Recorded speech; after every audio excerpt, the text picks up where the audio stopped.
جب ہمارے یہاں خوشی کا ایک ماحول ہو، تو اس وقت ہمیں اپنے مردوں کو یاد رکھنا چاہیے اور ہمیں ان کے لیے ایصال ثواب بھی کرنا چاہیے اور ہمیں ان سے ایک نصیحت بھی حاصل کرنی چاہیے۔ وہ نصیحت یہ ہے کہ ہم جب خوش ہوں، ہماری خوشی کا موقع ہو، مسرت کا موقع ہو، تو ہمیں یہ سوچنا چاہیے کہ جو لوگ ہم سے جدا ہو گئے ہیں وہ لوگ بھی کبھی ہماری طرح دنیا میں رہتے تھے، ہماری طرح کھانے کھاتے تھے، ہماری طرح ایک اچھی زندگی بسر کرتے تھے، لیکن موت نے اتنا بے بس کر دیا کہ آج وہ ہمارے ساتھ نہ ہی کسی خوشی میں شریک ہیں اور نہ ہی وہ آج ہمارے ساتھ ہیں، نہ ہی انہیں عید کی خوشی کا کوئی موقع حاصل ہے، بلکہ آج وہ اپنی اپنی قبروں کے اندر سو رہے ہیں۔ کچھ لوگ ایسے ہیں جو قبروں میں سو رہے ہیں، کچھ لوگ ایسے ہیں جو قبروں میں رو رہے ہیں، یعنی کہ ان کے اوپر خطرناک کارروائی ہو رہی ہے۔ تو اس لیے ہم لوگوں کو جب بھی کوئی خوشی کا موقع آئے تو اس خوشی میں منہمک ہو کے ایسے بے توجہی نہیں برتنا ہے کہ ہم اپنی موت کو بھول جائیں۔ ایسا ہوتا ہے نا کہ رمضان کے بعد جیسے عید آتی ہے تو لوگ گھومنے جاتے ہیں، پھرنا شروع کرتے ہیں، ایسا لگتا ہے جیسے شیطان کی بجائے انہیں آزادی مل گئی ہے اور وہ بس گھومتے پھرتے رہتے ہیں۔ تو اس موقع پر ہمیں سوچنا چاہیے کہ ہمیں کوئی ایسا کام نہیں کرنا ہے جس سے ہمارا اللہ ہم سے ناراض ہو،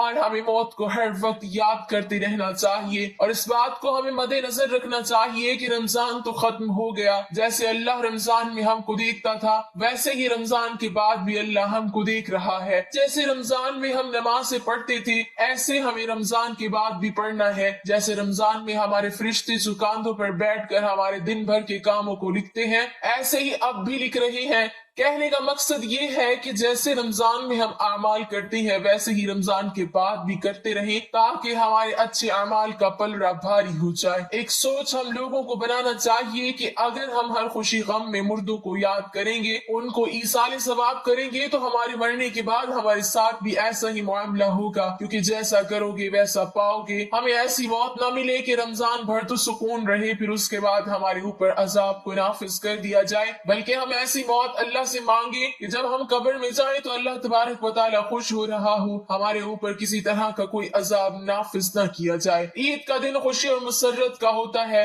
بسا اوقات خوشی میں مصروف ہو کر آخرت سے غفلت ہو جاتی ہے اور زیارت قبور سے آخرت یاد آتی ہے۔ اس لیے اگر کوئی شخص عید کے دن قبر کی زیارت کرے تو مناسب ہے، کچھ مذائقہ نہیں، لیکن اس کو لازم اور ضروری سمجھنا، خواہ یہ التزام عملاً ہی صحیح جس سے دوسروں کو یہ شبہ ہو کہ یہ چیز لازمی اور ضروری ہے، درست نہیں۔ نیز اگر کوئی شخص اس دن زیارت قبور نہ کرے تو اس پر تان کرنا یا اس کو حقیر سمجھنا درست نہیں۔ اس حوالے سے احتیاط لازم ہے۔ عید کا دن نشاط و سرور، فرحت و خوشی کا دن ہے جو سال میں 2 مرتبہ حاصل ہوتا ہے۔ پہلی خوشی اس کی یہ ہے کہ رمضان شریف کا مبارک مہینہ آیا، اس میں خدا تعالیٰ کی رحمتوں اور نعمتوں کی بارش ہوئی، تم نے جی لگا کر مہینہ بھر صبح سے شام تک اپنے آپ کو بھوکے پیاسے رکھا اور رات کو یاد الہی میں بسر کیا۔ اس کی خوشی میں رمضان المبارک کے ختم ہوتے ہی یکم شوال کا دن تمہارے لیے فرحت و خوشی کا دن مقرر کر دیا گیا، اور اس دن کو عید الفطر کہتے ہیں۔ حدیث شریف میں آیا ہے کہ جب عید الفطر کا دن آتا ہے فرشتے راستوں پر کھڑے ہو جاتے ہیں اور آواز لگاتے ہیں، اے مسلمین کی جماعتوں، اپنے رب کریم کی طرف چلو،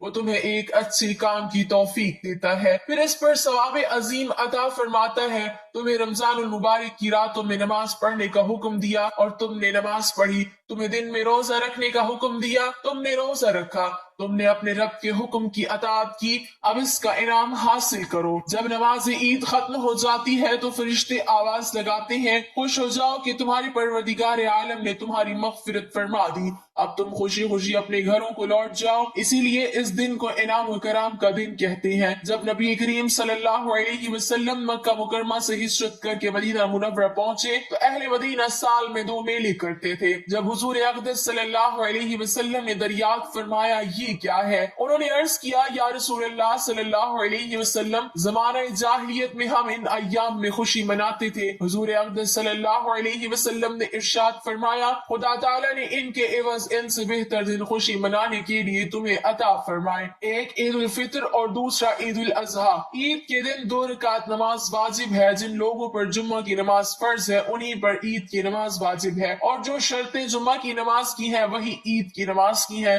مگر عیدین میں نماز کا خطبہ نماز کے بعد پڑھا جاتا ہے اور خطبہ کا پڑھنا اور سننا سنن موقع ہے۔ عید کی نماز کے لیے اذان اور تکبیر نہیں بلکہ آفتاب بلند ہونے کے بعد سب مسلمان ایک جگہ جمع ہوں۔ جب سب جمع ہو جائیں تو امام ان کو 2 رکعت نماز پڑھائے اور ہر ایک رکعت میں 3 زائد تکبیریں کہی جائیں۔ ان زائد تکبیروں کا کہنا امام اور مقتدی دونوں پر واجب ہے۔ اس کے بعد امام ممبر پر کھڑے ہو کر خطبہ پڑھے۔ اب بات یہ ہے کہ عید تمام جیتے جاگتے انسانوں کے لیے تو خوشی کا باعث ہے، لیکن مردے کیوں چاہتے ہیں کہ کبھی عید نہ آئے؟ ہم لوگ تو عید کی خوشی منا رہے ہوتے ہیں لیکن مردے عید آنے کا غم مناتے ہیں۔ کچھ مردے ایسے ہیں جو عید کے آنے پر بہت دکھ میں آ جاتے ہیں اور بہت مصیبت ان کے اوپر آنے والی ہوتی ہے، اور اس وجہ سے وہ لوگ بہت زیادہ پریشان ہوتے ہیں۔ جب ہم لوگ ادھر ادھر شاپنگ کر رہے ہوتے ہیں، گھوم رہے ہوتے ہیں، ہم لوگوں کو عید آنے کی خوشی ہوتی ہے کہ عید جلدی آ جائے، لیکن مردوں کو عید آنے کا دکھ ہوتا ہے۔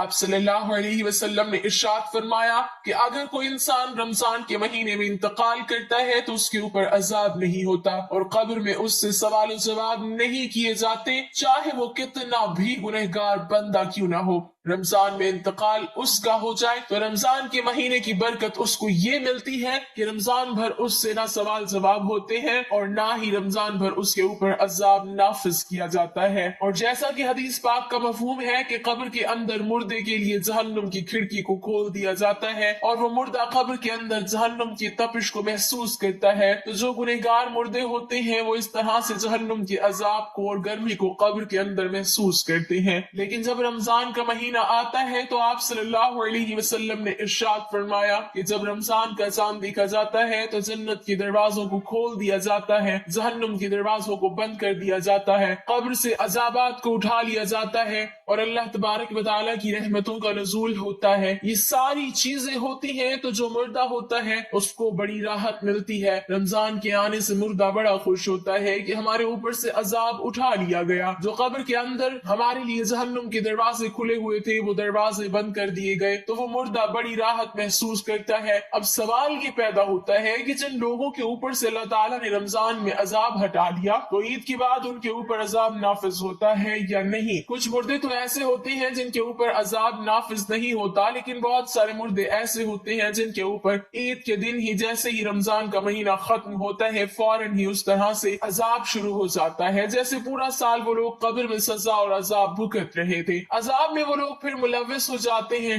گرفتار ہو جاتے ہیں۔ بعض علماء فرماتے ہیں کہ جب کوئی انسان رمضان کے مہینے میں انتقال کرتا ہے اور اسے قبر میں سوال جواب نہیں ہوتے، اور جب ایک مرتبہ اللہ تعالیٰ کسی اوپر سے عذاب کو اٹھا لے تو پھر وہ دوبارہ ان پر عذاب نازل نہیں کرتا، بشرط یہ کہ اس کے لیے کوئی ایصال ثواب کر رہا ہو یا مغفرت کی دعا کر رہا ہو۔ ہر مردے کو اس کے اعمال کے مطابق سزا دی جاتی ہے۔ جو نیک لوگ ہوں گے جن کو اللہ تعالیٰ نے کافی کر دیا کہ ان کو 2، 4، 6 مہینے سزا ہو گئی، بس اب ان کے اوپر سزا نافذ نہیں ہوگی، پھر رمضان کی برکت سے ان پر سے عذاب اٹھا لیا گیا، تو اب اگر اللہ نے چاہا تو ان پر کبھی عذاب نہیں ہوگا۔ لیکن اگر کوئی بہت زیادہ گنہگار ہے، مثلا کوئی ایسا بندہ جس کا اسلام سے تعلق ہی نہیں، جو اسلام کو جانتے ہوئے بھی اسلام کو مانتا نہیں تھا، کفر و شرک کا مرتکب ہو، تو اگر اللہ نے چاہا تو اس پر رمضان کے بعد بھی عذاب جاری رہے گا، اور اگر اللہ نے اسے معاف کر دیا تو پھر اسے کبھی بھی عذاب نہیں ہوگا، رمضان کے بعد بھی نہیں، کیونکہ اللہ معاف کرنے والی ذات ہے، اس کی رحمت سے کبھی مایوس نہیں ہونا چاہیے۔